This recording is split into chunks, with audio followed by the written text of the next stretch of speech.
Your belly fat isn't going anywhere, and calorie counting has nothing to do with it.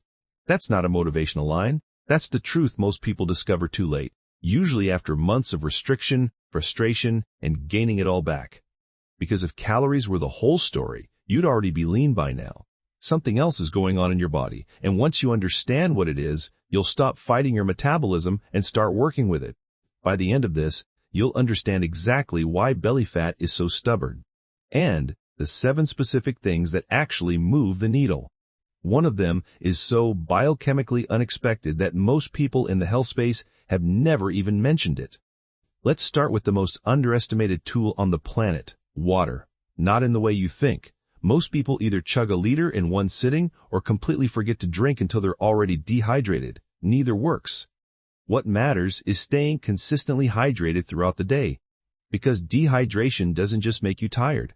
It actively slows fat metabolism. Your liver, which is responsible for processing stored fat, needs water to function. When you're chronically dehydrated, fat burning takes a back seat. Now, here's something worth mentioning about tap water. Research has found that many municipal water systems contain traces of heavy metals, pharmaceutical residues, and hormone-disrupting compounds. For anyone serious about metabolic health, a quality water filter, particularly a reverse osmosis system, may be worth considering. Not because you need to be paranoid, but because reducing your body's toxic load can have a measurable impact on how efficiently you burn fat. The best way to hydrate isn't always a glass of plain water either. Foods like cucumbers, tomatoes, carrots, and celery are naturally high in water content and deliver it along with antioxidants and minerals.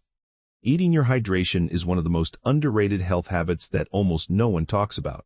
Now, step 2, and this is where things get interesting, is ginger lemon water. Not as some trendy detox cliche, but as a real metabolic tool. Fresh ginger contains compounds called gingerols, which research suggests have both anti-inflammatory and thermogenic effects.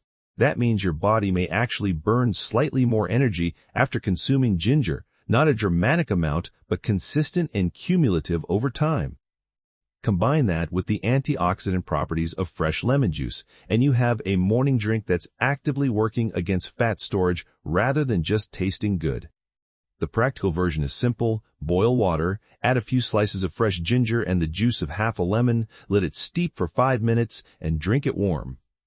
Many people who do this consistently report a noticeable increase in body temperature after drinking it, which is a sign that thermogenesis is happening. You can also add a pinch of cayenne pepper. Studies suggest that the capsaicin in cayenne may increase metabolic rate by 7 to 14% for several hours after consumption. Do that 3 times a day, and the cumulative effect over months becomes genuinely significant. There's also a secondary benefit worth knowing. Cayenne has vasodilatory properties, meaning it may help widen blood vessels, improving circulation. Better circulation means your body can deliver nutrients more efficiently and clear metabolic waste more effectively. Third on the list, caffeine. This one most people know about, but not for the right reasons. It's not just that caffeine gives you energy, it's that caffeine is a stimulant that raises your heart rate and triggers the release of fatty acids from fat cells, making them available as fuel. Green tea and matcha are particularly effective here because they also contain an amino acid called L-theanine, which counteracts the jitteriness that comes with caffeine while keeping the fat-burning effect intact. If you're a coffee drinker, adding a small amount of collagen, a pinch of salt, and a drizzle of raw honey may help reduce the cortisol spike that can follow caffeine consumption. Because high cortisol is one of the major hidden reasons belly fat accumulates in the first place. Stress hormones and belly fat are deeply connected. Cortisol tells your body to store fat, specifically in the abdominal region. This is why you can be doing everything right and still not see results if your stress is chronically elevated. Managing cortisol isn't optional if belly fat is your target. Now here's where we get into the stuff that most people have never heard of, and this is the section I promised you at the start. There is a glucose transporter in your body called GLUT4. Under normal conditions, when your blood sugar rises, say after a meal, insulin is released from your pancreas to shuttle glucose into your cells. That process works fine in a healthy body. But over time, especially with a diet high in refined carbohydrates, your cells can become resistant to insulin. The result, more and more insulin is needed to do the same job, and in the meantime, glucose gets stored as fat. Here's what almost no one talks about. GLUT4 can be activated through a completely insulin-independent pathway. When GLUT4 is active, glucose gets pulled into your muscle cells directly without requiring any insulin at all. That means your pancreas gets a break. Insulin levels stay lower, and instead of glucose being converted to fat, it goes straight into muscle tissue where it gets burned for energy. How do you activate GLUT4 naturally? 3 ways that actually work. First, movement. Even light physical activity, a short walk, a few squats, some push-ups, activates GLUT4 in the muscles you used. This is why eating a carbohydrate-containing meal after even brief exercise is so different from eating that same meal while sedentary. The glucose has somewhere to go. It goes into muscle, not fat storage. If you're going to eat something starchy or sweet, do it after you move. Second, berberine. This is a plant compound derived from several herbs including barberry and golden seal. Research suggests that berberine activates GLUT4 through the same cellular pathway as exercise, and some studies have compared its effects favorably to a pharmaceutical compound called metformin, which is used in diabetes management. Berberine may help reduce blood sugar spikes after meals, improve insulin sensitivity, and support fat metabolism. Worth knowing, consult with a healthcare professional before starting any new supplement, particularly if you're on medication. Third, green tea. The EGCG in green tea has been shown in research to activate GLUT4 independently of insulin. Drinking several cups of green tea throughout the day, ideally with ginger, may meaningfully support your body's glucose management over time. The 5th point is blood sugar management more broadly, and this is the piece that ties everything together. Chronic blood sugar spikes followed by rapid drops create cravings, energy crashes, and a hormonal environment that actively promotes fat storage. One of the most evidence-supported natural tools for flattening the blood sugar curve is apple cider vinegar. Taking 1 to 2 teaspoons diluted in a glass of warm water 5 to 10 minutes before a meal appears to reduce the insulin response to that meal. The mechanism involves acetic acid slowing gastric emptying and inhibiting digestive enzymes that break down carbohydrates. Over time, consistently lower post-meal insulin spikes create a metabolic environment that is significantly more favorable for fat loss. Chrome is another element to consider here. It's a trace mineral found in foods like eggs, oats, and certain vegetables, and it plays a role in insulin signaling. Many people consume far less than optimal. It's one of those quiet background factors that compounds over months. 6th, protein, and not in the supplement form that floods the market. The focus should be on real, whole food protein sources, eggs, meat, fish, quality cheese, full-fat dairy if tolerated. Protein has the highest thermic effect of any macronutrient, meaning your body burns more calories digesting it than it does with carbohydrates or fat. More importantly, protein increases satiety hormones and decreases hunger hormones, which means you naturally eat less without having to think about it. Aiming to include protein in every meal creates a metabolic baseline that makes belly fat loss significantly more sustainable.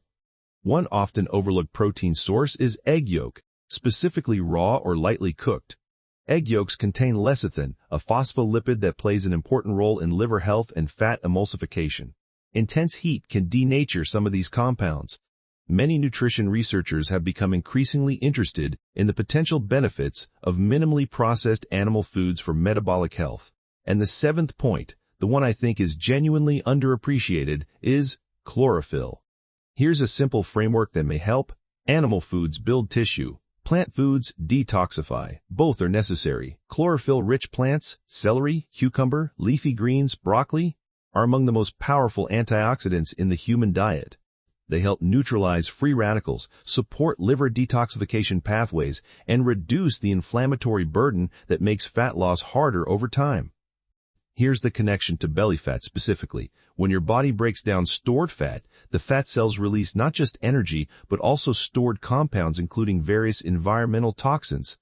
The better your body's detoxification capacity, the faster and more efficiently it can burn through fat reserves without stalling. Drinking fresh celery juice in the morning or eating large amounts of raw greens throughout the day is one of the simplest ways to support this process. Put together, a morning routine that supports all of these systems might look like this. Wake up, drink warm ginger lemon water with a pinch of cayenne, wait 20 minutes, then eat eggs with carrots or leafy greens. Move briefly before any starchy food. Drink green tea throughout the day. Add apple cider vinegar before your larger meals. Eat protein at every meal and prioritize plants that are deeply colored green. None of this requires counting. None of it requires suffering. It requires understanding what your body actually responds to and then being consistent. Here's what's changed from the beginning of this video to right now. You started with the vague sense that something wasn't working. You now have a specific biochemical map of why belly fat accumulates and 7 leverage points that research supports for addressing it. That's not motivation. That's information, and information changes behavior in ways that willpower alone never does. The one action worth taking tomorrow: try the ginger lemon water for 1 week before breakfast. That's it, not 7 changes at once. 1. See what it does to your hunger, your energy, and your body temperature. Build from there. Which of these 7 points surprises you most, and which have you already tried? I read every comment, and I'd genuinely like to know what your experience has been. In the next video, I'll go deeper into one specific area: insulin resistance, and the exact dietary changes that research suggests can reverse it, even without medication. It's one of the most important health topics most people have never had explained to them clearly. If you want to make sure you catch it, subscribing makes sense. Not because algorithms need feeding, but because this is the kind of information that tends to get buried.